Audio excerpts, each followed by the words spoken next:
Hello ma'am, may points card po sila? Ay, wala. Gusto nyo po mag-avail? Wag na, cash lang babayad ko. Ay ma'am, mabilis lang po yun. Cash lang ang ibabayad ko. Ay, sige po ma'am. Pero ma'am, may discount po pag nag-avail mga senior citizen. Wow! Sinasabi mo bang mukha na ako matanda? Tsaka ano bang di mo maintindihan sa ayoko ng points na yan, ha? Ay, sorry ma'am. Ma'am, lagay ko po sa box, ma'am. Ay, hindi, wag na. Alam mo, akin na yung box, tapos ako na yung maglalagay ng mga pinamili ko. Baka mapagod ka pa eh. Ay, baka po kasi gusto nyo sa eco bag ko ilagay eh. Eco?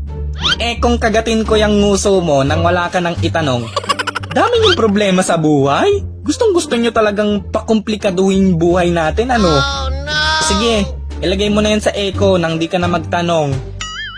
Ay ma'am, bale 5 pesos po each eco bag. Oo, nakikita ko, may presyo.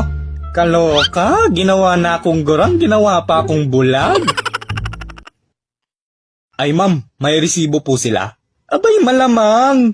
Mukha bang inablot ko lang to sa counter, ganon? Pinagkakamalan mo akong magnanakaw? Iba tong grocery store nyo ha, pinuno ng judgmental na tao. O eto, resibo. Baka gusto mo na din akong kapkapan, baka may nailagay ako sa bulsa ko.